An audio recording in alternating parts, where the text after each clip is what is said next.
Isso aqui é a equação do segundo grau, onde o coeficiente A não pode ser zero, ou seja... Professor, por favor, você pode repetir? Claro, é simples.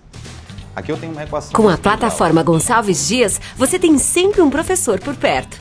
Aulas pelo canal do YouTube e pela TV Educação. Dicas pelo Instagram, conteúdos para downloads no site e muito mais. Plataforma Gonçalves Dias. Aprenda onde estiver.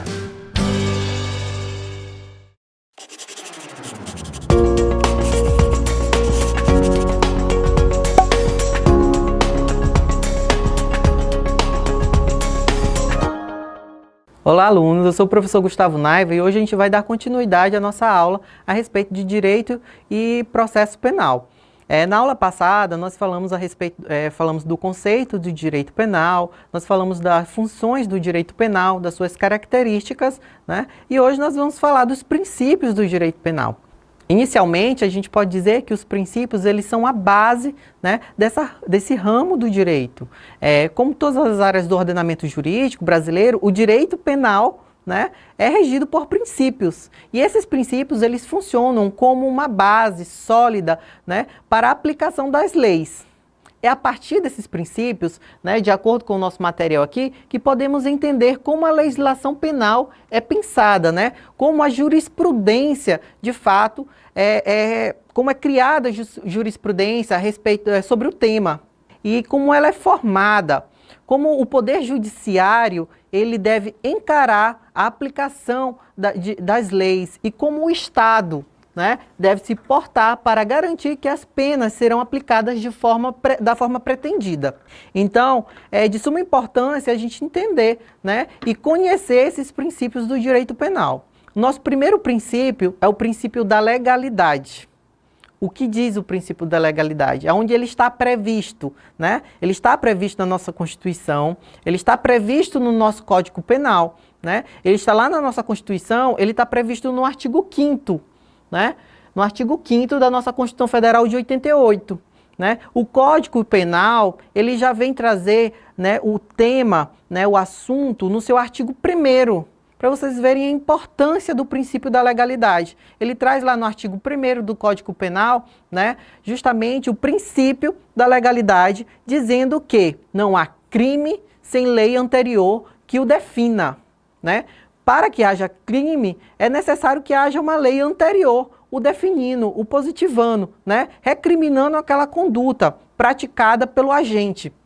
Não há pena sem prévia, né, cominação legal. Então, é isso que o nosso artigo 1º do Código Penal e 5º, né, da nossa Constituição Federal nos traz. Bom, professor, eu não entendi muito bem, eu não consegui interpretar a letra da lei. O senhor pode, de fato, nos explicar? Posso sim. Olha, o princípio da legalidade é provavelmente o princípio do direito penal mais conhecido, né? Mais conhecido. Ele prevê que não há, né, crime sem que haja, de fato, uma lei anterior, né, tipificando a conduta do agente. Essa conduta, ela deve estar enquadrada no nosso Código Penal brasileiro, tá bom? Assumindo, então, tal característica, né, tal característica, não há possibilidade de ser preso por um crime que não haja previsão legal anterior. Professor, eu cometi um crime, eu de fato participei, eu não, né, vocês alunos não. Alguém de fato participou de uma ação e nessa ação ele praticou um ato que hoje está tipificado, mas o ato que ele cometeu foi anterior à tipificação. Antigamente não havia uma previsão legal. Eu posso, de fato, solicitar que aquela pessoa, né, eu posso, de fato, dizer que aquela pessoa ela vai a sofrer as consequências de uma ação penal, né? Ele vai sofrer, de fato, né, as consequências de uma sentença condenatória? Não, porque aquele fato foi cometido anteriormente à lei, tá bom? Eu só posso criminalizar aquela conduta, aquela conduta só foi criminalizada, né, posteriormente. Então, aquele indivíduo, ele está isento, né, de fato. Bom, esse princípio, de acordo aqui com o nosso material, é provavelmente o mais importante para reprimir as ações autoritárias e arbitrárias do Estado na aplicação da sua ferramenta punitiva, garantindo à pessoa que ela não será punida por realizar algo que não seja expressamente ilícito.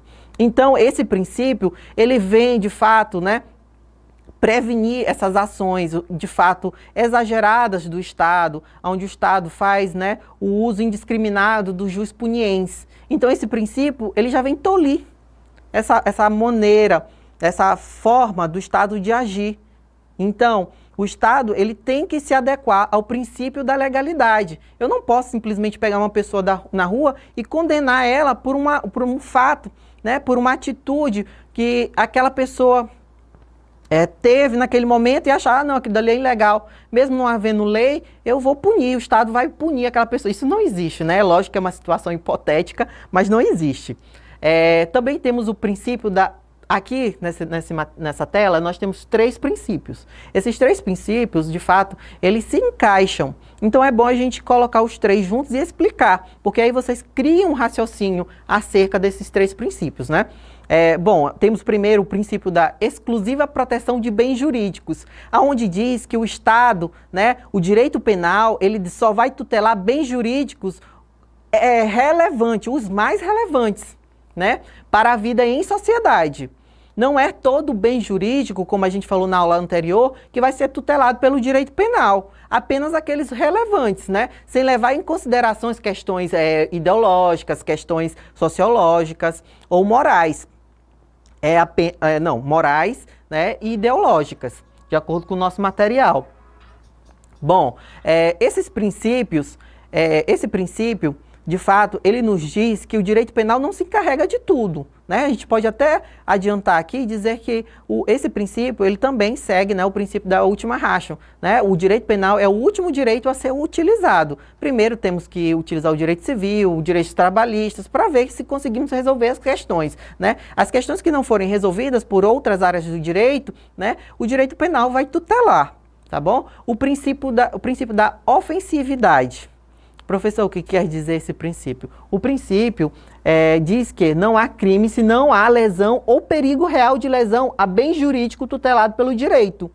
Pessoal, a gente diz que o direito penal ele tutela esses bens jurídicos, né? A gente viu o significado de bens jurídicos, né? As funções do Estado, as funções do direito penal, na verdade, né? Na aula passada. Então, a gente pode dizer que se não há perigo real ou lesão, né, a bem jurídico tutelado pelo direito penal, não há o porquê, né, o direito penal se meter naquela situação fática, tá bom? Então, o princípio da adequação social é o nosso próximo princípio, né, onde diz que as condutas historicamente aceitas e consideradas adequadas pela sociedade, em tese, não merecem intervenção penal punitiva, não sendo abrangidas pelos tipos penais. Ou seja, aquelas condutas, né, habituais, né, consideradas aceitáveis, né, e adequadas pela sociedade, lá em determinada cultura, né, elas não são passivas, né, dessa punitividade do direito penal. Bom, o nosso próximo princípio é o princípio da retroatividade. Esse princípio a gente tem que ter muita atenção, né, na interpretação dele. Ele está previsto lá no artigo 2º do nosso Código Penal, né, no artigo onde diz que ninguém pode ser punido por fato, né, que lei posterior deixou de considerar crime, cessando em virtude dela a execução e os efeitos penais da sentença condenatória. Como assim, professor? Pessoal, é uma situação hipotética, lógico. Né? Joãozinho, sempre a gente utiliza Joãozinho. Joãozinho, ele de fato comete, né, o crime, ele está lá, comete uma conduta que está tipificada, de acordo com o Código Penal, e essa conduta, por essa conduta, ele foi condenado, sofrendo os efeitos da sentença condenatória, está lá preso, né? Mas uma lei posterior deixou de considerar aquela conduta de Joãozinho, né? Deixou de tipificar, né? Aquela conduta não é mais considerada crime. Joãozinho, ele deve, de fato, continuar preso e cumprir a sentença condenatória? Não, Joãozinho de fato ele tem que ser solto, né? De acordo com o artigo 2º do Código Penal, Joãozinho ele tem que ser solto, porque ele não pode sofrer, né, os efeitos dessa sentença condenatória de uma lei que já ficou para trás, né? Lei posterior deixou de considerar aquele fato como crime. Então Joãozinho de fato tem que ser livre, né? Tem que ser solto, ele tem que deixar de sofrer os efeitos dessa sentença.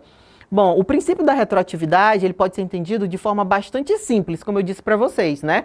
Ninguém pode continuar sendo punido por um crime que não é mais expressamente previsto enquanto tal na legislação.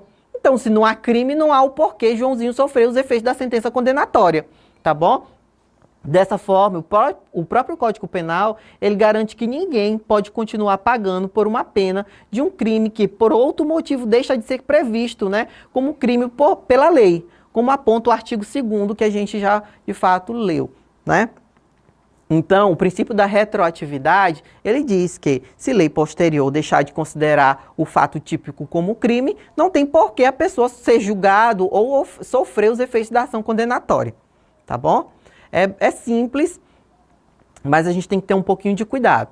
Bom, o princípio da culpabilidade. Pessoal, o que significa dizer, né, o princípio da culpabilidade? Como é que ele é aplicado no direito penal? Vamos contar aqui uma história. Vamos utilizar Joãozinho de novo. Joãozinho foi para uma festa de aniversário, lá tinha vários colegas. Dentre esses colegas, um colega ofereceu bebida alcoólica para Joãozinho. Joãozinho foi dirigindo, foi de carro, disse que não posso beber, né? Eu não posso de fato beber, porque eu estou dirigindo, né? Eu sou responsável pelos meus atos, eu sei que de fato o que eu posso e o que eu não posso, né? E eu tenho medo de machucar alguém, de ferir alguém, de ceifar a vida de alguém. O colega ficou assim, mas ficou tirando uma onda, né, com a cara de Joãozinho. Joãozinho pediu um refrigerante, um Guaraná Jesus, foi para o banheiro, né, deixou o Guaraná lá no copo e foi para o banheiro. Lá o colega dele coloca uma substância entorpecente nesse Guaraná Jesus de Joãozinho. Joãozinho volta, os colegas, mesmo cientes da situação, se omitiram, né, deixaram acontecer. Então Joãozinho toma a substância, né, passou alguns segundos, minutos, Joãozinho começou a se sentir de forma estranha, né? Mas não sabia o que estava acontecendo, então decidiu voltar para casa. Durante o percurso, né, dirigindo já, Joãozinho começa a se sentir tonto, perde a consciência, né? Ele, então, bate o carro num ponto de ônibus. Lá ele atropela uma pessoa, essa pessoa, infelizmente, né, teve a vida ceifada. Joãozinho, embora tenha cometido o fato típico, né, previsto em lei, ele é ou não é responsável por aquilo, né? Ele pode ser culpado, ele pode sofrer os efeitos de uma sentença, né, condenatória. Como é que vai se resolver essa situação? Professor, de acordo com vocês respondem, professor, de acordo com o princípio da culpabilidade, né, só é passível de penalização a pessoa que comete o crime com dolo ou culpa, ou seja, que de alguma forma possui consciência, né, ou tenha capacidade de ter consciência de que o ato realizado é ilícito. Joãozinho, naquele momento, por ação de terceiro, não tinha essa capacidade. Então, de fato, a gente pode utilizar aqui o princípio da culpabilidade no caso de Joãozinho. Tanto é, pessoal, que existe, né, que por esse motivo, né, existe excludente de culpabilidade também no nosso direito penal. Né? São situações em que se enquadram e que a gente pode utilizar esse princípio da culpabilidade para amoldar. Bom, o nosso próximo princípio é o princípio da intervenção mínima. Esse princípio aqui, embora a gente tenha muito texto no nosso material, ele é bem simples, né? A gente diz que o Estado, ele só deve intervir, né, nas situações onde haja, de fato, um risco, um perigo, né, ao bem tutelado. Quais são esses bens? Pode se tratar de uma ação punitiva do Estado, né? O direito penal é uma ação punitiva do Estado para proteger os bens jurídicos mais importantes para o indivíduo e para a sociedade. O direito penal deve ser a última linha de recurso para lidar com qualquer tipo de impasse, né? Dessa forma, o princípio da intervenção mínima, né, ele aponta que todos os meios administrativos legais possíveis, eles devem ser utilizados antes, né, da aplicação de tipos penais, né, sobre um ato em específico, deixando a punição do Estado como último de recurso de intervenção. Então, o Estado ele só vai intervir quando, de fato, todas as opções forem exauridas, tá bom? Princípio da insignificância. Esse princípio, de fato, a gente deve interpretar ele com bastante atenção, né? Porque é simples, mas ele pode complicar em algum momento aqui, de acordo com o fato da conduta do agente, né? Esse princípio, ele está regido aqui, ele está escrito aqui da seguinte forma: é um princípio fundamental do direito penal, né? É o princípio da insignificância que aponta que uma pessoa não deve ser punida se realizar um ato ilícito cujo resultado implique em dano insignificante ao bem jurídico afetado. Ou seja, aquele meu ato, ele de fato causou um resultado insignificante, né? Não lesou o bem jurídico, foi um resultado insignificante. A gente pode exemplificar isso, né, mais para frente. Primeiro a gente tem que estar de posse dessas informações aqui para a gente chegar a uma situação fática. Esse princípio, embora não seja plenamente pacificado, tem como objetivo impedir que alguém seja punido por algo que tenha um impacto insignificante. Ou seja, a ação daquele agente, né, o ato de fazer, ele não vai ter significância, ele não vai ser tão lesivo, né? Deve-se analisar se houve uma mínima ofensividade, né? Se houve periculosidade social da ação, se há reprovabilidade relevante no comportamento. Pessoal, vamos ao nosso exemplo, como prometido. Se uma pessoa ela é acusada de furtar um pacote de balas, por exemplo, né? Dificilmente ela vai ser encarcerada por isso. Por quê? Porque uma vez que o objeto furtado não tem grande valor significativo. Então, em relação ao possível... não há uma ponderação de encarcerar uma pessoa justamente porque ela furtou um pacote de bala. Isso não é plausível, né? Esse princípio, ele tem como objetivo, né, garantir que a pessoa apenas seja proporcional ao ato cometido pelo agente, né? Mantendo um balanço justo, na verdade. Pessoal... agora, em outra situação, essa pessoa, ela furtou, na verdade, né, um pacote de bala. Não teve muito valor, não teve muito significado, na verdade, foi insignificante. Agora, se aquele mesmo agente, ao invés de furtar, ele rouba, né, e emprega violência e grave ameaça, bom, já não podemos mais, né, utilizar o princípio da insignificância. Porque aqui, né, ele diz que devemos analisar se houve uma mínima ofensividade.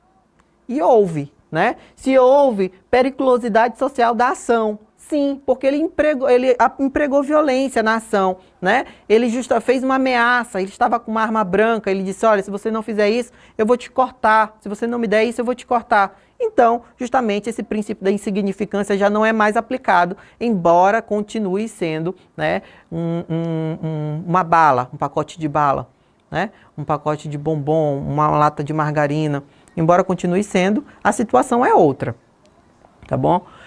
A gente também pode falar do princípio da pessoalidade. Esse princípio, ele está previsto aqui no artigo, né, 45 no inciso 45 do artigo 5º da Constituição Federal. Ele diz que nenhuma pessoa, né, pode ser punida pela ação de outra, né? Se ele, de fato, não participou da ação, se ele não omitiu, se omitiu, né, ele não pode ser punido, né? O princípio da pessoalidade, ele traz que nenhuma pessoa deverá ser punida pelo crime que outra pessoa cometeu. Podemos até dar outro exemplo com Joãozinho.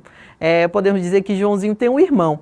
Esse irmão de Joãozinho cometeu um latrocínio, né? E na volta para casa, ele no veículo, de posse do veículo da outra pessoa, ele vai e bate o carro e acaba morrendo.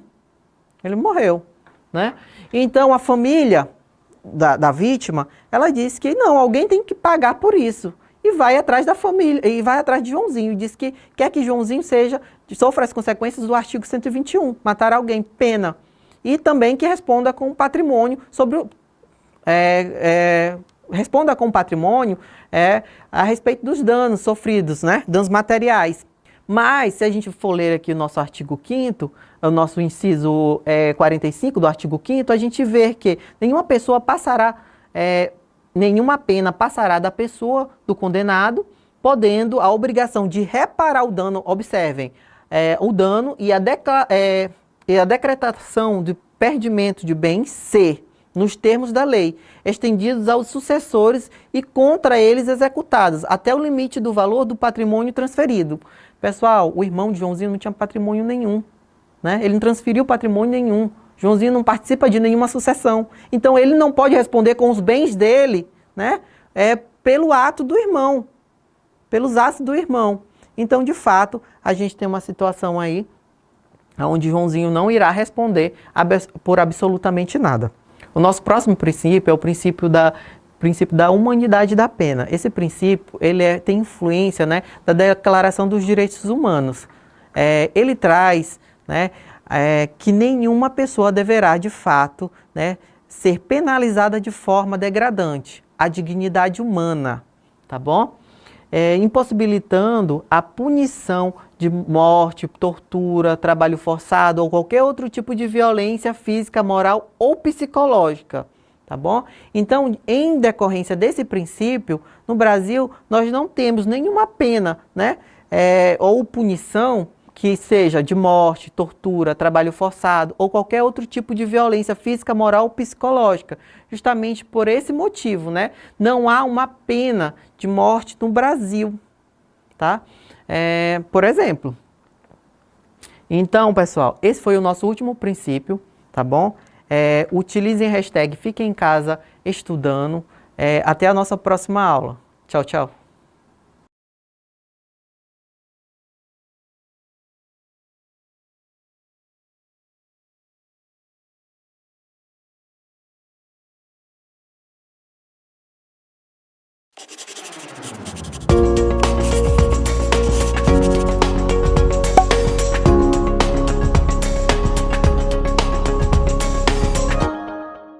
Olá, alunos! Hoje eu sou o professor Gustavo Naiva e nós vamos falar acerca do direito e do processo penal, tá bom? Para falar a respeito do direito penal e processo penal, a gente precisa, de fato, conhecer o conceito inicial de direito penal, para a gente poder avançar nos estudos, né?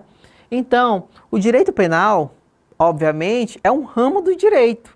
E para chegar a um conceito de direito penal, a gente precisa, de fato, né, voltar lá no conceito geral de direito. Então, nas nossas aulas iniciais de introdução ao estudo do direito, a gente utilizou, né, o conceito de Miguel Reale, onde ele diz que o direito ele é um conjunto de regras que visam garantir, de fato, né, a convivência dos homens em sociedade. Ou seja, o direito é uma ordenação social. É justamente um canal que viabiliza a convivência dos homens em sociedade, tá bom? Com base nessas definições de direito de Miguel Reale, a gente pode dizer que o convívio em sociedade só será possível, né, com normas reguladoras e disciplinadoras. Professor, a gente falou a respeito de normas reguladoras e disciplinadoras lá nas nossas aulas de introdução ao estudo do direito. A gente disse que essas normas, né, elas têm características das normas éticas. Essas características são justamente uma imperatividade, né, uma imposição de um dever ser, tá bom? E elas são violáveis. Professor, é estabelecida uma lei penal, essa lei penal ela pode ser violável? Eu posso violar essa lei? Você pode violar essa lei, até mesmo porque elas são violáveis, mas você vai sofrer as consequências, né? Você vai sofrer uma sanção daquela lei, estabelecida justamente junto com aquela lei. E elas são contrafáticas. Embora você possa desobedecer, você possa violar aquela lei, ela não perde o seu valor, né? Se você violar 5 vezes aquela lei em momentos diferentes, justamente você vai sofrer a sanção dessas violações durante esse período, tá bom? Bom, assim, o direito, ele regula, a gente já sabe que o direito, ele regula, né, o convívio social, estabelecendo as mínimas condições, né, de existência do próprio homem. Vocês conseguem imaginar a vida em sociedade sem o direito? Eu não consigo, eu acho que seria um total caos.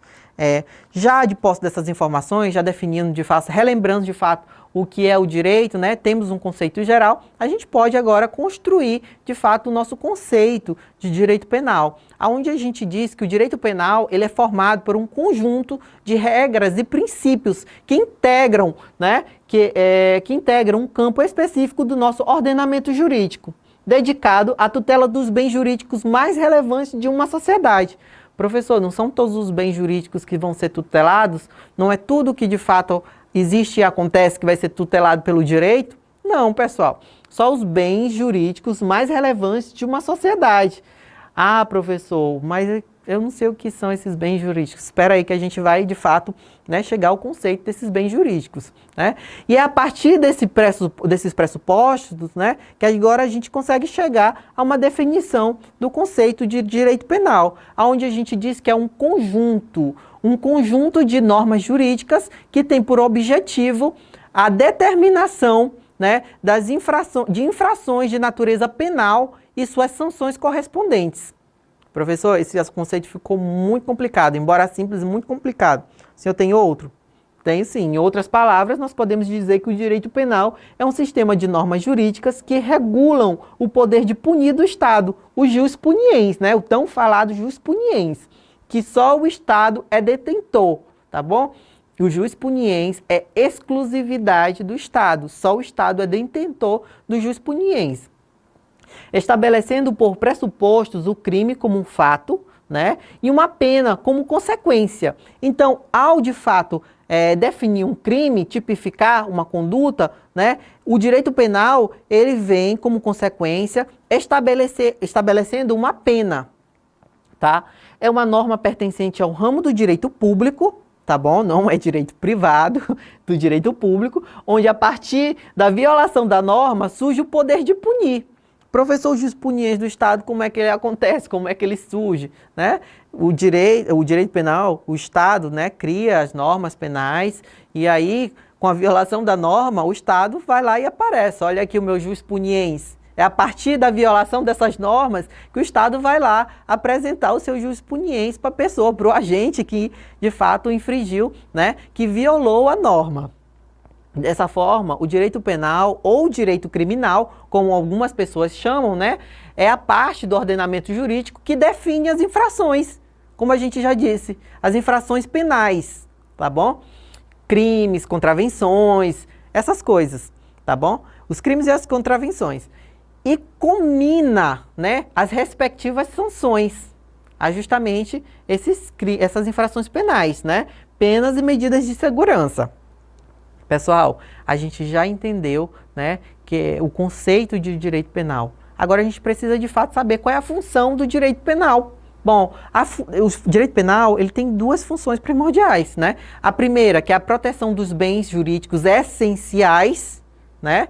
Onde a gente diz que bens... Lembra que a gente falou que ia chegar ao conceito de bens jurídicos? Pois é, agora vocês vão entender.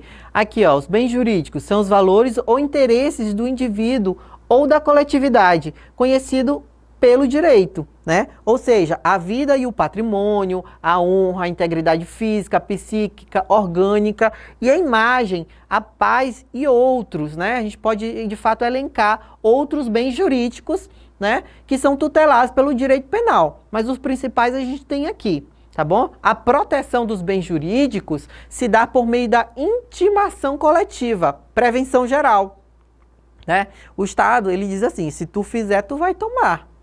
Ele diz que ele tipifica a conduta, né, e atrela aquela conduta uma pena, né, uma sanção. Então, se você, de fato, cometer cair lá no artigo 121, matar alguém, você vai, de fato, sofrer as consequências da sanção da lei penal, tá bom? Vocês não, alunos, a gente está dando um exemplo, um exemplo com outras pessoas, não com vocês, tá bom? A proteção dos bens jurídicos se dá por meio da intimação coletiva. Então, de fato, ao estabelecer uma sanção, né, as pessoas ficam retraídas. Olha, eu não posso simplesmente dizer que eu tive um dia ruim e chegar ali na próxima esquina e matar um estranho, né? De ceifar a vida de um estranho. Eu sei que é um exemplo muito pesado, mas é o que vocês vão entender, né? É o que de fato a gente pode colocar em prática. Eu não posso, eu não tenho o porquê fazer isso. Se eu fizer, eu justamente vou sofrer as consequências, né, daquela minha ação. Então isso é uma forma de intimação coletiva. Bom, a outra função é justamente a manutenção da paz social. A gente disse que o direito, né, ele é uma ordenação social, é uma organização social, né? Ele vem para organizar a sociedade, viabilizar a vida do homem. Então, justamente, a paz, né, é consequência disso, a paz social, né? E ela possibilita, de fato, essa vida, né, em sociedade. Sem a paz social, já imaginou? Tu dobrar o canto ali, está acontecendo determinadas situações. Pois é, essas situações aí é justamente o que o direito tenta evitar, né? A paz social é aquela preservada pelo Estado a fim de garantir segurança, igualdade, harmonia entre a população, tá bom? Tal paz social deve estar presente na vida de todos, tá? O direito penal, ele não é seletivo, né? Não é só algumas pessoas que devem ter a paz social, não, é para a coletividade, tá bom? É importante destacar aqui que o direito penal é a última ratio do direito, né? O que quer dizer isso? Né? É o último a ser aplicado. Antes de aplicar o direito penal, a gente tem que tentar resolver a situação com o direito civil, direito administrativo, normas direito trabalhistas, dentre outros. Em última situação, quando o bem jurídico tutelado pelo Estado, né, quando a manutenção da paz social estiver em risco, afetado para justamente a conduta de determinados agentes, aí é que o direito penal ele vai ser aplicado, tá bom? É o última ratio do direito. Isso quer dizer que tal ramo deve ser sempre o último a ser aplicado ao caso. É o que de fato a gente falou, né? Bom, a gente tem aqui algumas características do direito penal. A gente já sabe que o direito penal é um ramo do direito público, né? Haja vistas que as regras do direito penal são indisponíveis, obrigatórias. Ou seja, a pessoa, o cidadão, o direito penal, ele não pertence, né, às pessoas. É o Estado que é detentor, né? Elas não possuem a possibilidade de interferirem sobre as regras do direito penal, né? É o Estado que impõe, de fato, as regras do direito penal. Então, justamente em razão disso, é um ramo do direito público, né? Bom, é uma ciência penal. Por que é uma ciência penal, professor? Eles estudam lá... Em parte, sim, também, pois mas podemos dizer que o direito penal, brincadeira, pessoal, o direito penal ele é uma ciência penal porque ele possui autonomia em relação, né, às outras áreas do direito, aos outros ramos do direito. Bom, e ele também possui princípios próprios, né? Os alicerces, né? Justamente que dão sustentáculo a qualquer ramo do direito, são os princípios. Então, justamente por isso, o direito é uma ciência penal, tá bom? É uma ciência cultural também, tá bom? Por que é uma ciência cultural? Porque não é uma ciência lógica, como a matemática, onde a gente tem que 1 mais 1 é 2, né? O direito penal é uma ciência cultural, tá bom? É uma ciência cultural porque ele avança com o decorrer do tempo, né? Com o tempo ele se modifica conforme a dinâmica da própria sociedade. A gente sabe que a sociedade há 50 anos atrás era totalmente diferente, né? Existiam algumas condutas que anteriormente eram tipificadas, mas hoje deixaram de ser crimes, porque foram consideradas habituais da sociedade. A sociedade foi se acostumando, a sociedade foi se amoldando, foi evoluindo, tá bom? Assim como condutas anteriores, elas eram tipificadas, tá bom? E hoje não mais, tá bom? Ou seja, é uma ciência, o direito penal é uma ciência do dever ser, né? Ele se submete às leis humanas e não às leis físicas, por exemplo. Bom, o direito penal, ele também é uma ciência normativa, tá bom? Para o direito penal, na verdade, só importa se determinada conduta se enquadra em determinada norma, né, penal. É crime e pronto. Se ele se enquadrou em determinada conduta penal, é crime e pronto. Não importa as circunstâncias filosóficas, né, sociológicas que levaram o indivíduo a cometer determinada, né, conduta, né, cometimento de um determinado crime, né. Para tal ramo do direito, para o direito penal, é relevante apenas a existência ou não de uma norma na qual se faz a adequação de uma conduta, né. Como eu disse, ou seja, se determinada conduta se enquadra, né, se enquadra em determinada norma penal, é crime pronto, tá bom? Essas outras áreas aqui são sociólogos, são os filósofos que vão se encarregar disso, né? O operador do direito não, ele só quer saber se a conduta se adequa a conduta se enquadra de fato, né, a norma penal. Bom, o direito penal também é uma ciência finalística, né? Pois para o direito penal é essencial analisar as finalidades do agente. Se eu de fato, não, se eu não, né? Se um outro, um terceiro chega, né, e aponta uma arma e dá um tiro em direção a uma pessoa, eu tenho que analisar a finalidade daquele agente, né, para me poder de fato fazer a adequação da norma penal. Porque se eu não sei a finalidade, eu não vou saber se aquele sujeito ele tinha intenção, na verdade, de matar, de ferir, se foi um erro do agente, se ele agiu em legítima defesa, né? Ou seja, eu tenho que simplesmente analisar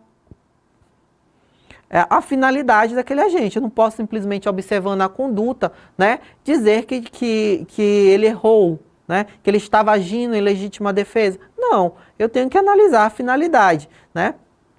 Dessa forma, é preciso analisar a finalidade desse agente ao praticar tal conduta, para chegar, de fato, né, à adequação da norma. A gente pode dizer também que o direito penal ele é fragmentário, né? Por quê? Porque não se aplica a todos os fatos ilícitos, mas apenas a uma pequena parcela deles, em decorrência da ideia de que a sua utilização deve ser reservada somente às lesões mais graves aos bens jurídicos mais importantes. Então, nós podemos exemplificar aqui com a situação, né? Fumar um cigarro. A gente sabe que em determinados locais existem aquelas plaquinhas, né, com um X vermelho proibindo, né, que se de fato você fuma naquele local. Mas se você fumar, aquilo é tido como um crime? Não, né? É justamente o nosso exemplo aqui, né? Essa ação do indivíduo não é um crime, né? Embora haja uma placa avisando que de fato é proibido, mas não é crime, pois não há necessidade de lançar sobre aquela conduta uma norma penal. Anteriormente já foi lançado, né, normas civis, normas trabalhistas, de acordo com a situação, normas fiscais. O direito penal ele é o último ratio, né? É o último que deve ser aplicado. Então, se o fato social ele não é tão importante assim, o fato jurídico não é tão importante assim, então, de fato, você não deve utilizar o direito penal. Ele só é utilizado, né, em lesões mais graves, aos bens jurídicos mais importantes. O direito penal, ele também é garantivista, né? Ele é garantivista. Por que, professor, que ele é garantivista? Porque as suas normas conformam um sistema que estabelece, né, garantias ao cidadão diante do poder punitivo, pois exige uma série de condições para o exercício, né? Então, pessoal, o Estado ele simplesmente não pode utilizar o jus puniens de qualquer forma, né? O cidadão ele precisa praticar determinadas ato ilícito, ele precisa praticar um crime para que o Estado ele possa utilizar o jus puniens dele, né? O direito penal, enquanto instrumento de controle social formalizado, né, também tem função de proteção e garantia, que ele é inerente e necessário. A gente diz que o direito penal ele vem justamente, né, frear o Estado. A gente diz que ele vem tolir o poder de punir do Estado, né? Em que situações? O direito penal ele vem dizer para o Estado em que situações ele pode utilizar o jus puniens, né? Já que ele tutela os bens jurídicos mais importantes, em todas as situações eu posso utilizar o direito penal? Não. Então, é justamente um direito do cidadão, né, garantido justamente, né, não ser incriminado, não ser sofrer as sanções, sofrer as ações de uma execução penal, uma execução penal. Então é justamente isso, né? Ele vem de fato dizer para o Estado, né, que o cidadão ele é um sujeito de direitos e que ele não pode simplesmente punir porque ele quer, tá bom? Ele é valorativo também, né? Porque a proibição legislativa de uma determinada conduta através de norma penal importa, né, em uma valoração negativa. Então há uma valoração negativa do ato ilícito. Tá bom? Então, justamente, o direito penal ele é valorativo, né? Ele é instrumental porque ele foi criado justamente com uma finalidade própria, né? Que é tutelar os bens jurídicos, os mais importantes.